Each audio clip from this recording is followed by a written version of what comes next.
आज हम कुछ बेहद दिलचस्प स्रोतों के जरिए एक जापानी अवधारणा इकिगाई की गहराई में उतरेंगे।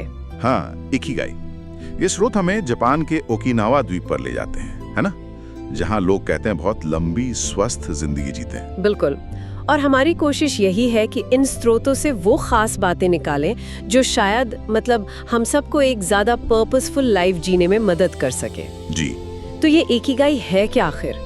स्रोत कहते हैं कि इसका मतलब है जीने की वजह या जीवन का उद्देश्य। हाँ बिल्कुल। वो चीज जो आपको सुबह बिस्तर से उठने की प्रेरणा दे। पर सवाल ये है कि क्या ये सिर्फ एक अच्छा सा विचार है या इसका कोई गहरा प्रैक्टिकल मतलब भी है जिसे हम अपनी जिंदगी में उतार सके? बहुत अच्छा सवाल है और स्रोत इसका जवाब ओकिनावा के लोगों की जिंदगी से ही देते हैं। आप देखिए, वहाँ 100 साल से ज्यादा उम्र के लोग भी हैं और वो सिर्फ जिंदा नहीं हैं। हाँ, और एक्टिव हैं, खुश हैं। उनके लिए इकिगाई कोई भविष्य का बड़ा लक्ष्य ही नहीं, बल्कि रोज की छोटी छोटी चीजें भी हैं। अच्छा, जैसे मान लीजिए अपने बगीचे में उगा टमाटर तोड़ा, उसका स्वाद, या सुबह की पहली चाय का वो सुकून, हाँ, या फिर दोस्तों के साथ बैठकर गपशप करना। बिल्कुल। ये छोटी चीजें उनके जीवन को सिर्फ लंबा नहीं बल्कि रिच बनाती हैं। अच्छा, तो ये सिर्फ महसूस करने वाली खुशी नहीं है।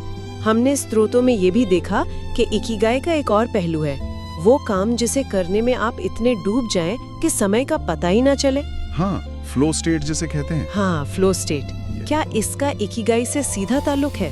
हाँ बिल्कुल है। स्रोत इसे समझाने के लिए एक बहुत दिलचस्प मॉडल देते हैं। 4 गोले हैं, सर्कल्स, हाँ। जो एक दूसरे को काटते हैं। ओके, पहला है वो जो आपको पसंद है। दूसरा, वो जिसमें आप माहिर हैं, मतलब जिसमें आपकी स्किल है। ठीक है। तीसरा, वो जिसकी दुनिया को जरूरत है। और चौथा, वो जिसके लिए आपको पैसे मिल सकते हैं। अच्छा। और जहाँ ये चारों मिलते हैं ठीक बीच में, वही आपका इकिगाई है। यह हमें बचपन की याद दिलाता है ना? हाँ बिल्कुल, जब हम बस मजे के लिए कुछ करते थे। सही कहा।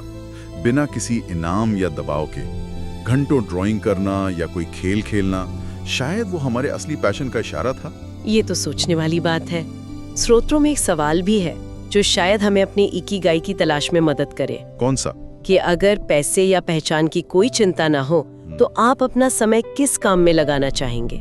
कौन सी चीज आपको सच्ची खुशी देगी? ये अच्छा सवाल है। लगता है इसका जवाब हमें अपने जुनून के, पैशन के करीब ले जा सकता है। चलिए, इसी जुनून को पहचानने और इकिगाई से जोड़ने की प्रक्रिया को स्रोतों के नजरिए से और समझते हैं। ठीक है। स्रोतों इस बात पर काफी जोर देते हैं कि अपना असली जुनून यानी पैशन खोजना शायद सबसे मुश्किल कामों में से एक है। हाँ, ये बात तो है। हम सब ने बचपन में कुछ ना कुछ ऐसा जरूर किया होगा जिसमें घंटों लग जाते थे, मजा आता था।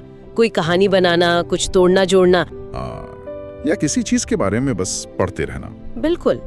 लेकिन बड़े होते होते वो समाज की उम्मीदें, करियर, पैसा, ये सब चीजें हावी हो जाती हैं। सही कहा। और जुनून पहचानने का एक अच्छा तरीका जो स्रोतों में सुझाया गया है, वो है उस काम पर ध्यान देना जिसे करते हुए आप क्या कहते हैं, समय भूल जाएं, जिसमें आप पूरी तरह खो जाएं। वो फ्लो स्टेट वाली बात। हाँ बिल्कुल।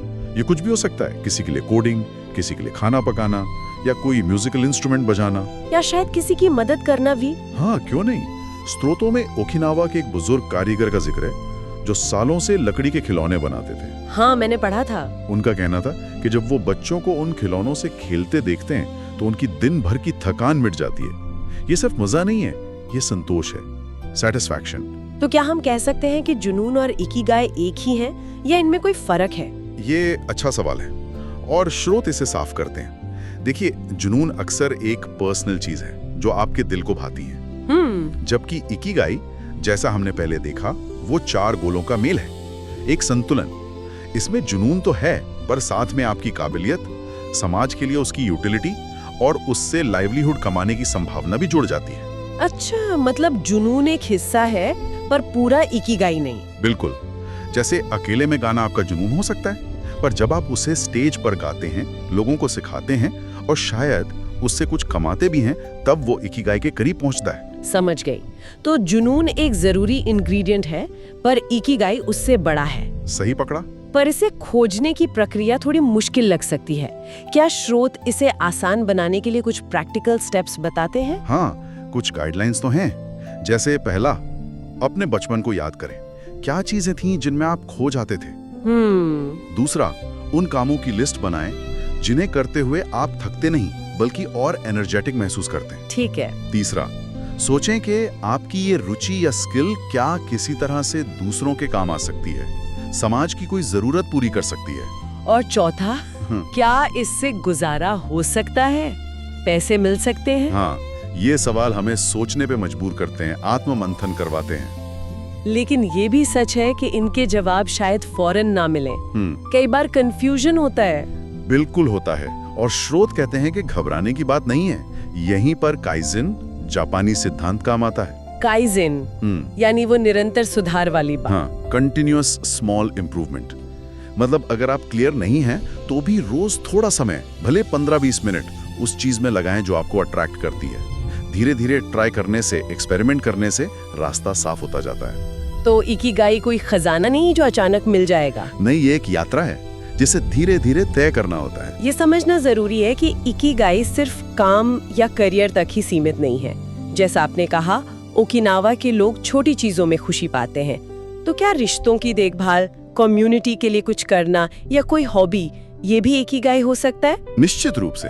कोई भी काम जो आपको पर्पस का एहसास दे, आपको दूसरों से जोड़े और आपके जीवन में संतोष लाए, वो आपके इकिगाई का हिस्सा बन सकता है।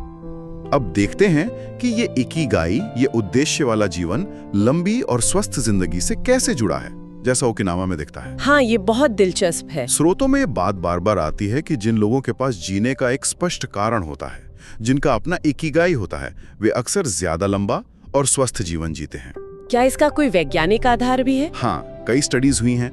ऐसे लोगों में तनाव कम होता है, दिल की बीमारियां, डिप्रेशन जैसी समस्याएं कम होती हैं। ओकिनावा के जो सेंटिनेरियंस हैं, 100 साल पार वाले लोग, हाँ, वो इसका जीता जागता सबूत है। उनका वो कभी रिटायर ना होने वाला एटीट्यूड, मतलब हमेशा किसी न किसी काम में लगे रहना, उन्हें एक्टिव रखता है, फिजिकली भी और मेंटली भी।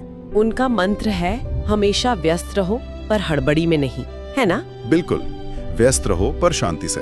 एक्टिव रहने के अलावा उनकी लाइफस्टाइल की और कौन सी खास बातें हैं जो स्रोतों में बताई गई हैं?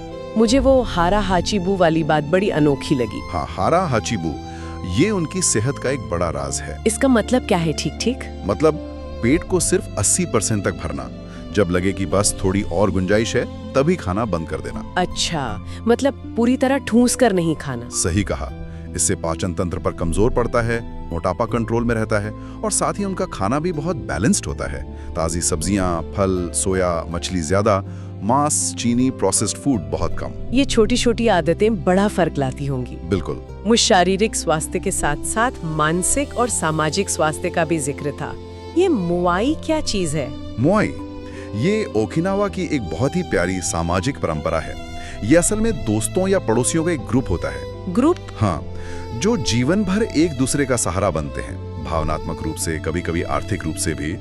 बचपन में बनते हैं ये ग्रुप और बुढ़ापे तक साथ निभाते हैं। अरे वाह!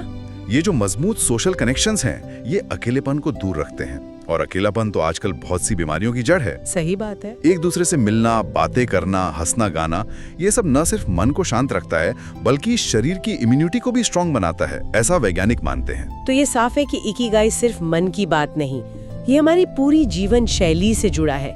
खान पान, रिश्ते, सक्रियता, सब कुछ मिलकर एक लंबा, स्वस्थ और सार्थक जीवन देते हैं। हाँ जी। अपना इकिगाई बना सकते हैं, खासकर तब जब शायद हम वो काम नहीं कर रहे जो हमें हमेशा से पसंद था। ये बहुत प्रैक्टिकल सवाल है और स्रोत इसके 2 रास्ते सुझाते हैं।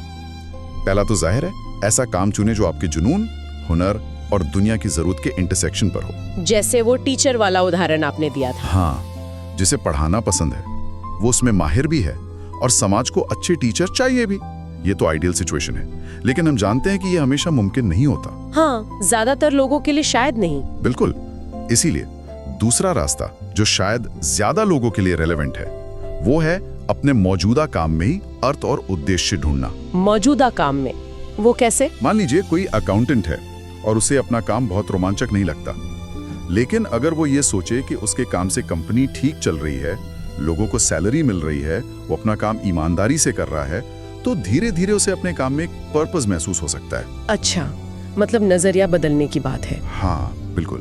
जब हम अपने काम को सिर्फ पैसे कमाने का जरिया ना मानकर उसे किसी बड़े मकसद से जोड़ते हैं, चाहे वो दूसरों की मदद हो, टीम का साथ देना हो या बस अपना बेस्ट देना हो, तो वही काम हमें संतोष देने लगता है। मुझे वो ओकिनावा के मछुआरे की कहानी याद आ रही है। हाँ बताइए। वो बूढ़े होने पर भी रोज मछली पकड़ने जाते थे। पूछने पर कहा कि अगर वो नहीं जाएंगे तो गांव के बाजार में ताजी मछली कैसे आएगी, लोग क्या खाएंगे। उनके लिए वो काम समुदाय की सेवा थी। बेहतरीन उदाहरण है। यही है काम में इकिगाई खोजना।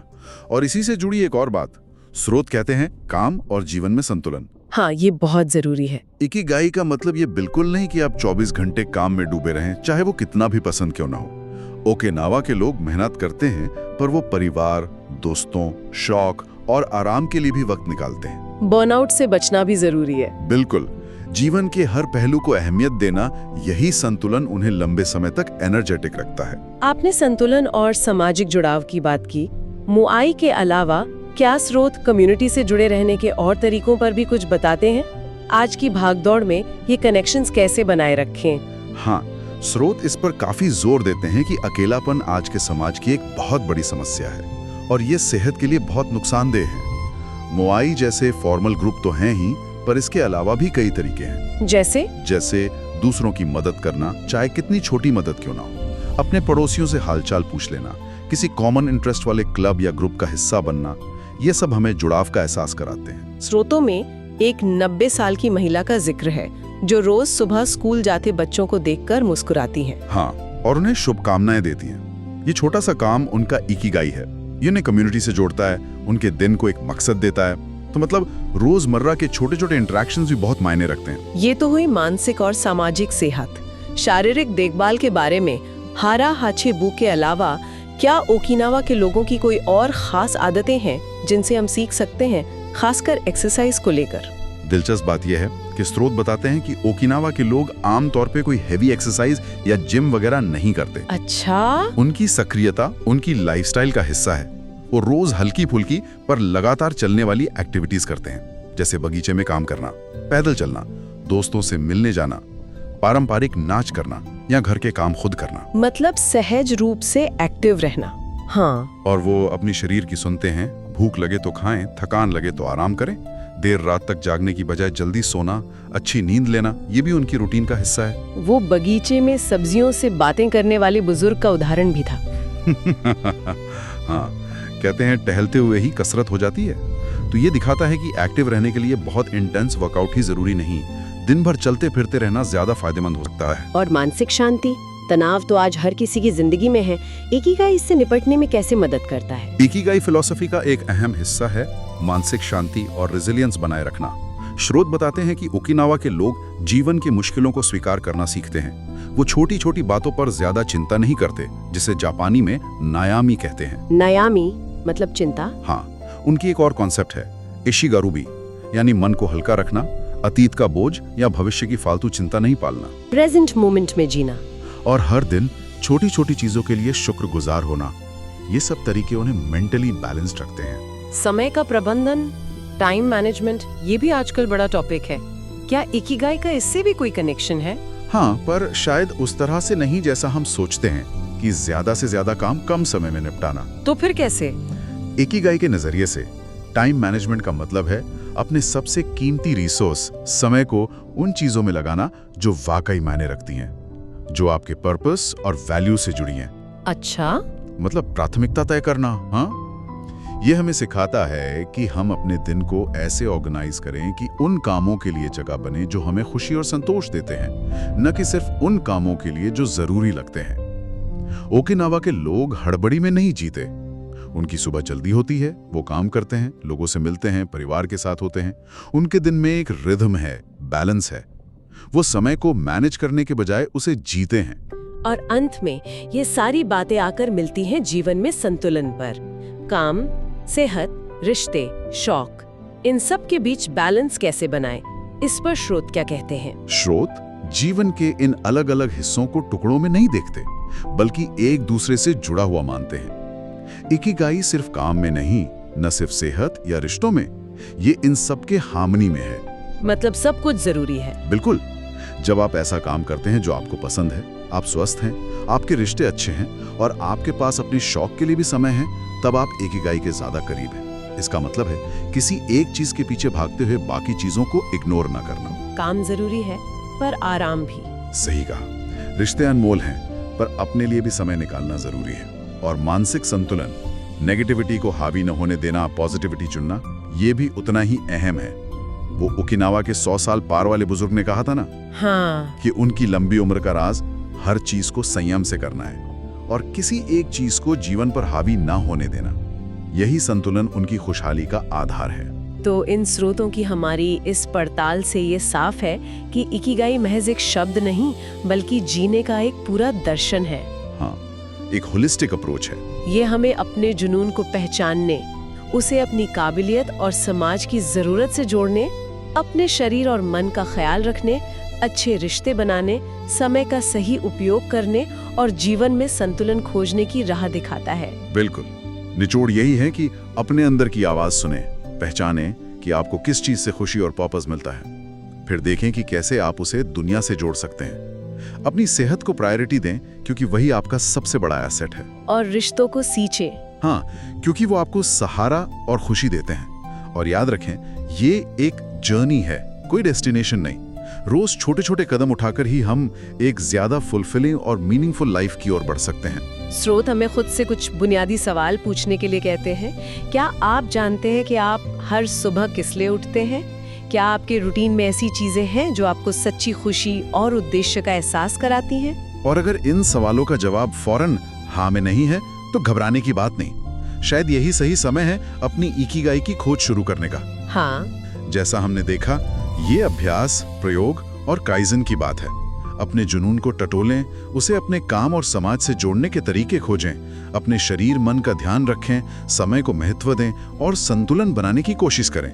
आज की इस चर्चा के बाद एक विचार लेकर जा सकते हैं अपनी रोजमर्रा की जिंदगी में। वो कौन सा एक छोटा सा करने लायक बदलाव लाया जा सकता है जो आपको अपने इकिगाई के थोड़े और करीब ले जाए?